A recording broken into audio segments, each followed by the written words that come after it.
Econ says that you're a threat to democracy. Would you like to respond?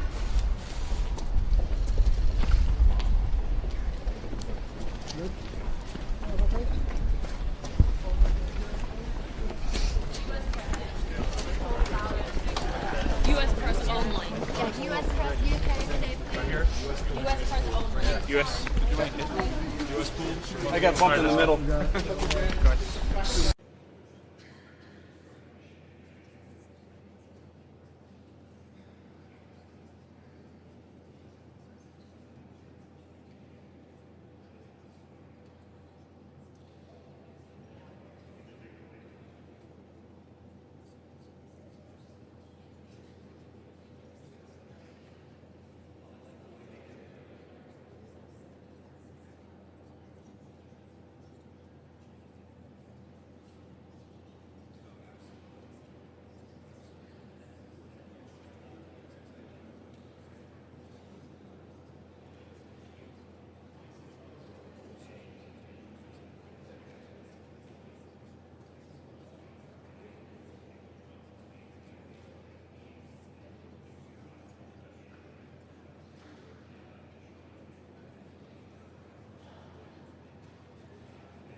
This week, we commemorate the extraordinary courage and sacrifice of those who gave their lives for our liberty on D-Day 75 years ago.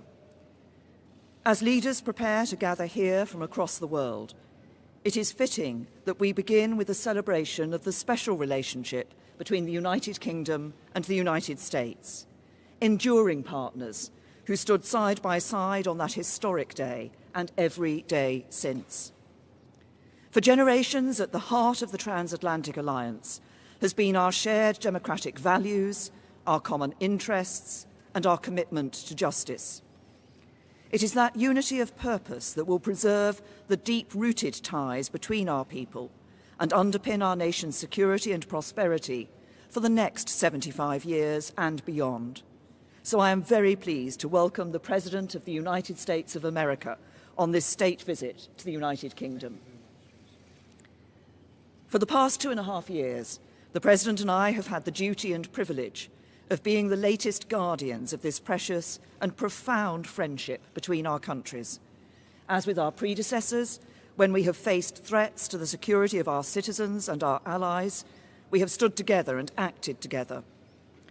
When Russia used a deadly nerve agent on the streets of our country, alongside the UK's expulsions, the President expelled 60 Russian intelligence officers, the largest contribution towards an unprecedented global response. And in Syria, when innocent men, women and children were victims of a barbaric chemical weapons attack. Britain and America, along with France, carried out targeted strikes against the regime.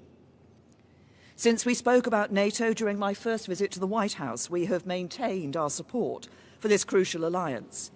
Thanks in part to your clear message on burden sharing, Donald, we have seen members pledge another $100 billion, increasing their contributions to our shared security.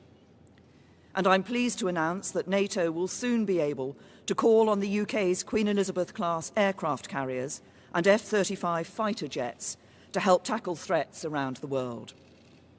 Today, we've discussed again the new and evolving challenges to our security, our values, and our way of life. We share the same view about their origin and our objectives in meeting them. But, like prime ministers and presidents before us, and no doubt those that will come after, we can also differ sometimes on how to confront the challenges we face. I've always talked openly with you, Donald, when we have taken a different approach, and you've done the same with me. I've always believed that cooperation and compromise are the basis of strong alliances, and nowhere is this more true than in the special relationship. Today, we've discussed again the importance of our two nations working together to address Iran's destabilizing activity in the region and to ensure Tehran cannot acquire a nuclear weapon. Although we differ on the means of achieving that, as I've said before, the UK continues to stand by the nuclear deal. It is clear that we both want to reach the same goal. It is important that Iran meets its obligations, and we do everything to avoid escalation, which is in no one's interest. Recognising our nations as safer and more prosperous when we work together on the biggest challenges of our time, I also set out the UK's approach to tackling climate change and our continued support for the Paris Agreement. And we also spoke about China, recognising its economic significance and that we cannot ignore action that threatens our shared interests or values. As we've deepened our cooperation on security, including our joint military operations and our unparalleled intelligence sharing, so our economies too are ever more tightly bound together. Every morning, 1 million Americans get up and go to work for British companies in America, and 1 million Britons do the same for American companies here. Our trading relationship is worth over £190 billion a year, and we're the largest investors in each other's economies, with mutual investments valued at as much as $1 trillion. Mr. President, you and I agreed the first time we met that we should aim for an ambitious free trade agreement when the UK leaves the EU. And from our positive discussions today, I know that we both remain committed to this. I'm also sure that our economic relationship will only grow broader and deeper, building on the conversations we had and the ideas we heard from UK and US businesses when we met them earlier today. Tomorrow, we will sit down in Portsmouth with our fellow leaders to reaffirm the enduring importance of the Western Alliance and the shared values that underpin it.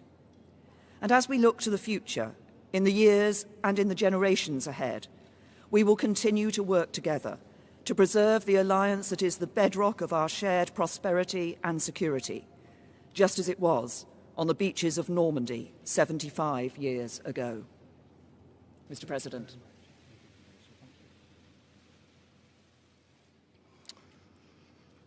Well, thank you, Prime Minister May. Melania and I are honored to return to London as our nations commemorate the 75th anniversary of D-Day in World War II.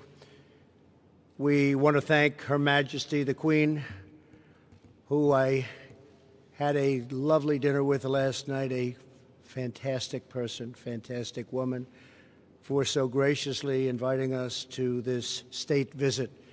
It was very, very special. Our thanks as well to Prime Minister and Mr. May for the warm welcome they've given the First Lady and me as we remember the heroes who laid down their lives to rescue civilization itself. On June 6, 1944, tens of thousands of young warriors left these shores by the sea and air to begin the invasion of Normandy and the liberation of Europe and the brutal Nazi occupation. It was a liberation like few people have seen before.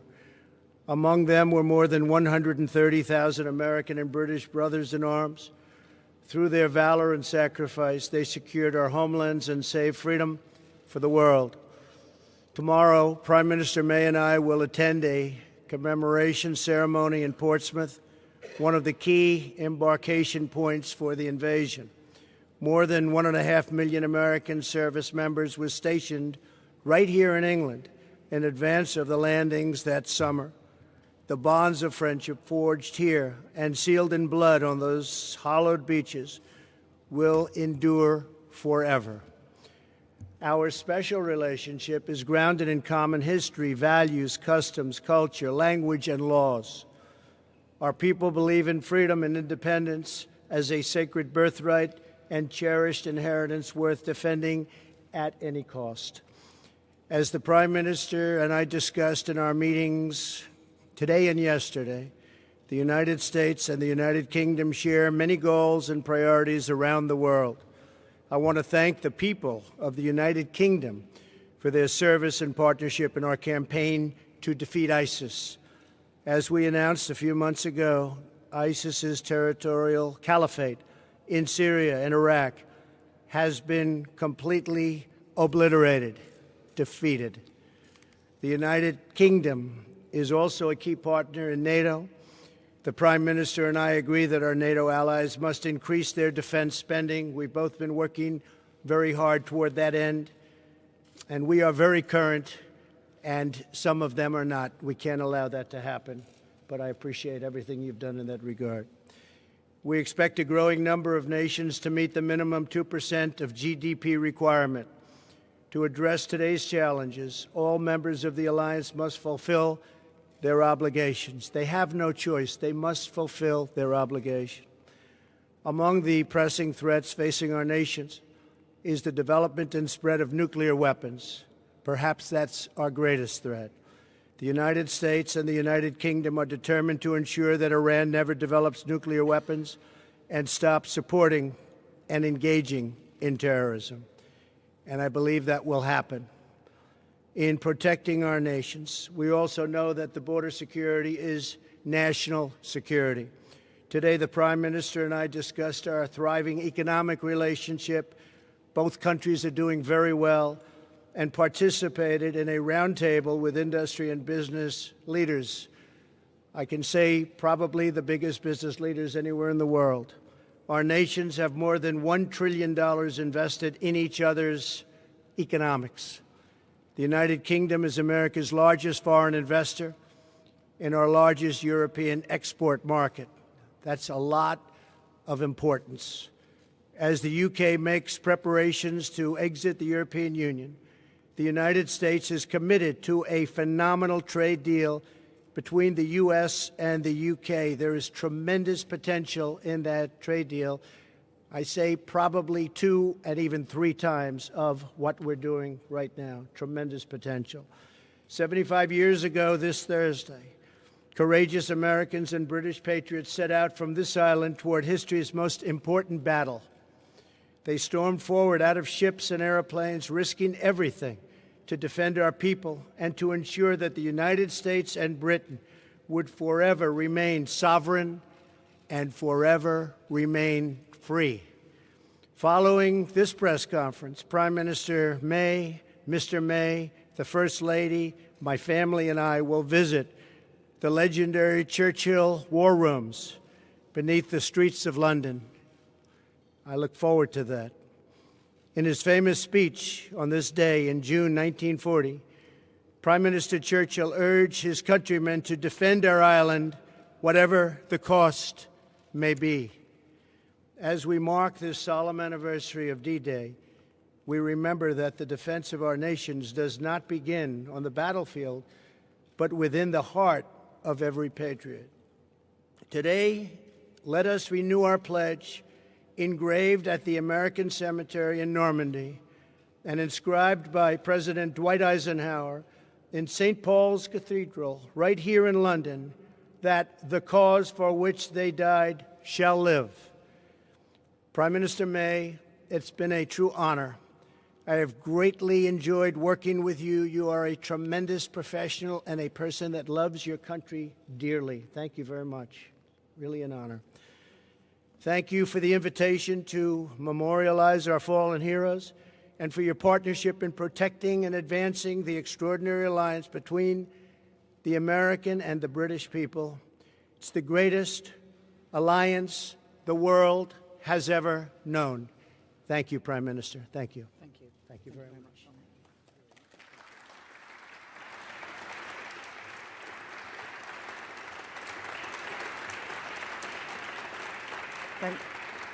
Thank you. Now we're going to take 2 questions from the UK media and 2 questions from the American media. I'll start with Beth Rigby. Thank you.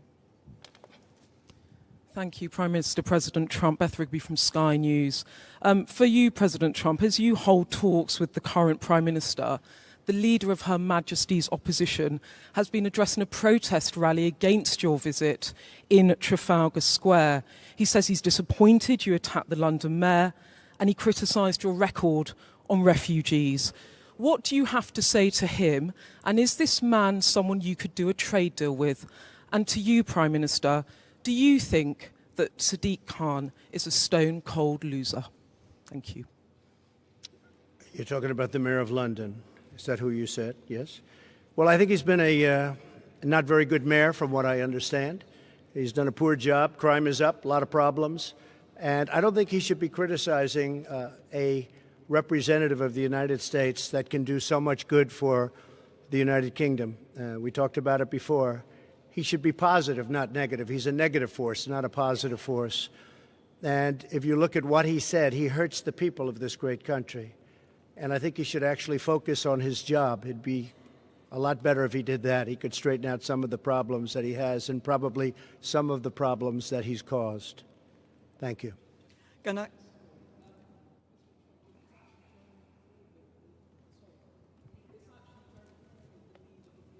Sure, yes. He wanted to meet with me, and I told him no. Yes. Well, I don't know Jeremy Corbyn. Never met him. Never spoke to him. He wanted to meet today or tomorrow, and I decided that I would not do that. I think that he is, from where I come from, somewhat of a negative force. I think that people should look to do things correctly as opposed to criticize. I really don't like critics as much as I like and respect people that get things done. So I've decided not to meet. As far as the protests, I have to tell you, because I commented on it yesterday, we left, the Prime Minister, the Queen, the royal family. There were thousands of people on the streets cheering. And even coming over today, there were thousands of people cheering. And then I heard that there were protests. I said, where are the protests? I don't see any protests. I did see a small protest today when I came, very small. So a lot of it is fake news, I hate to say. But you saw the people waving the American flag, waving your flag. It was tremendous spirit and love. There was great love. It was an alliance. And I didn't see the protesters until just a little while ago, and it was a very, very small group of people put in for political reasons. So it was fake news. Thank you.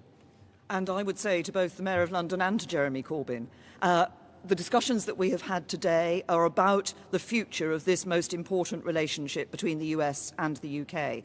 As the President described it, the greatest alliance the world has seen.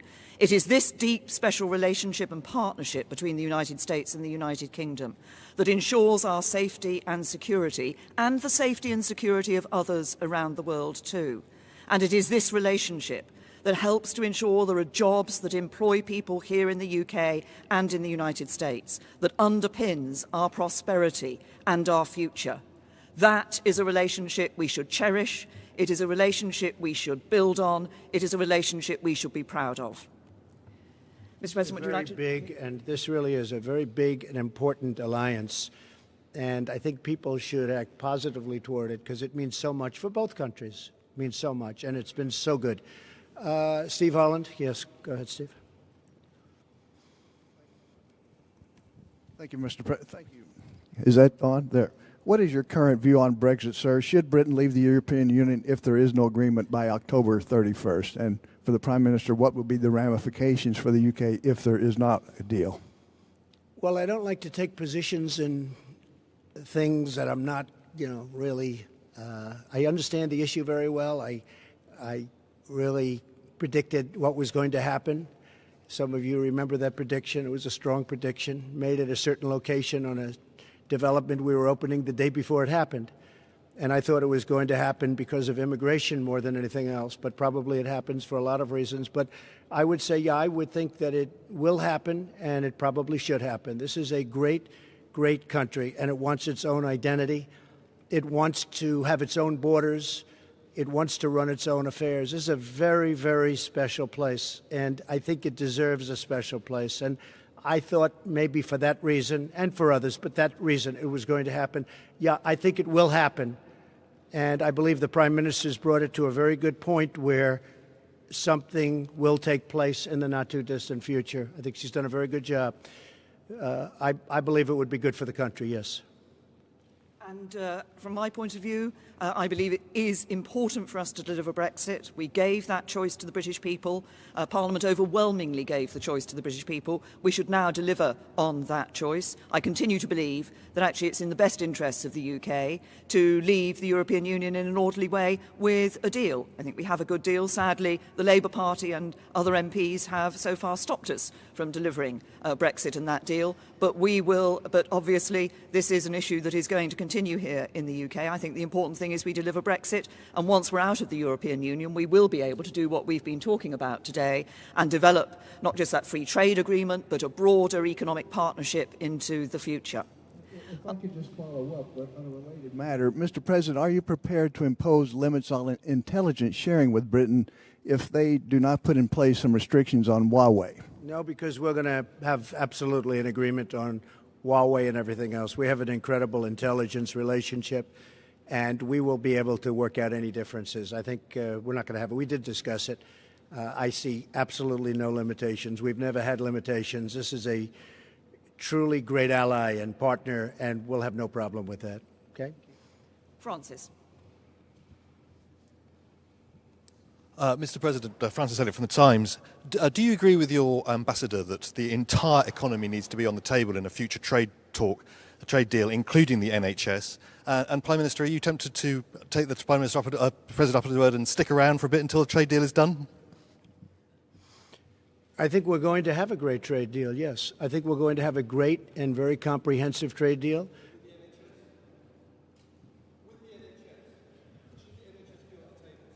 I can't hear him. What? It's the National Health Service. He says, should the National Health Service be on the table? Look, I think everything with the trade deal is on the table. When you're dealing in trade, everything's on the table.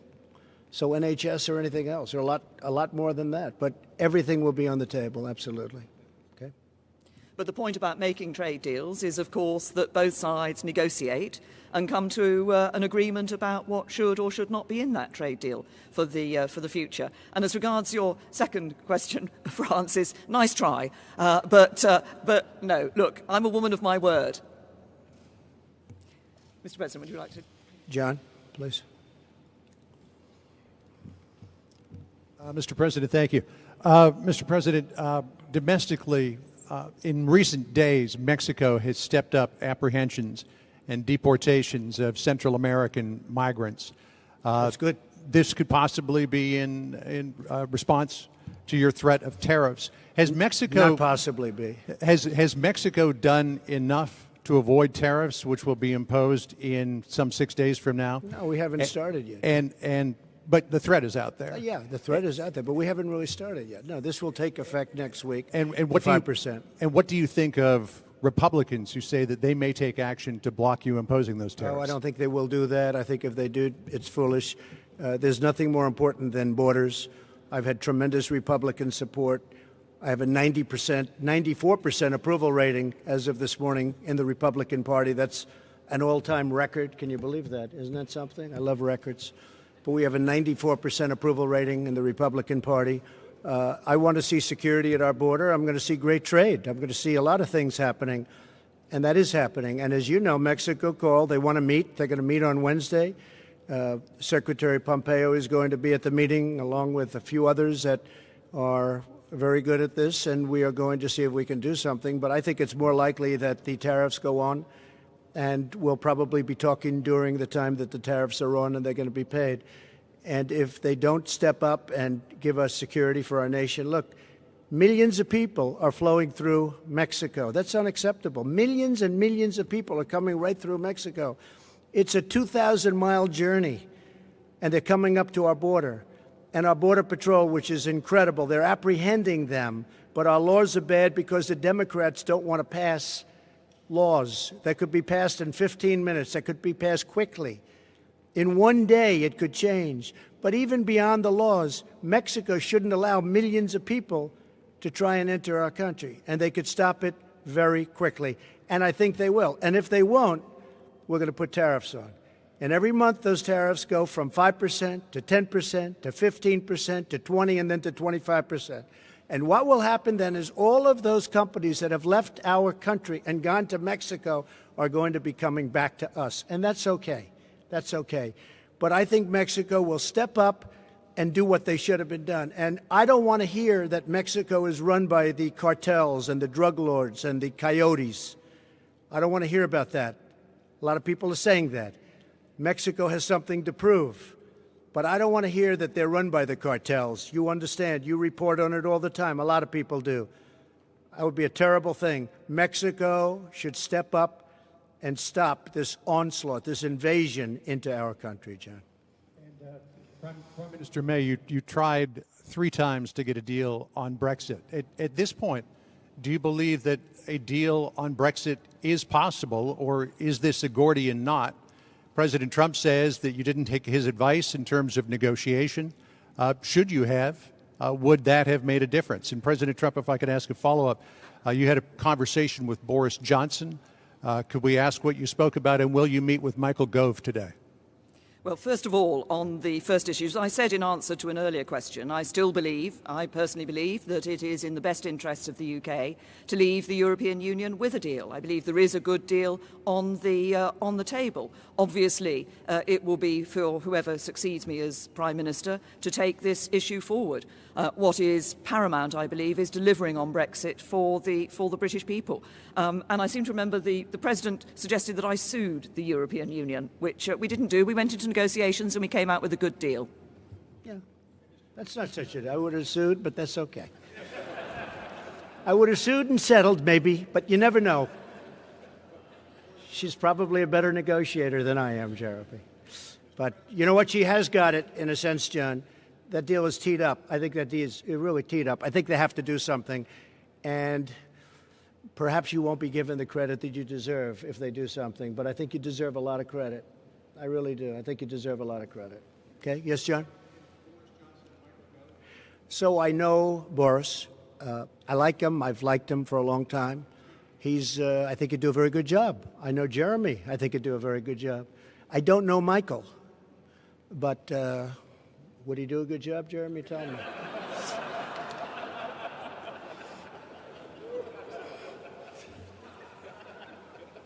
Okay? Good. Thank you very much, everybody. Thank you. Thank you very much.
later for the Christian reader.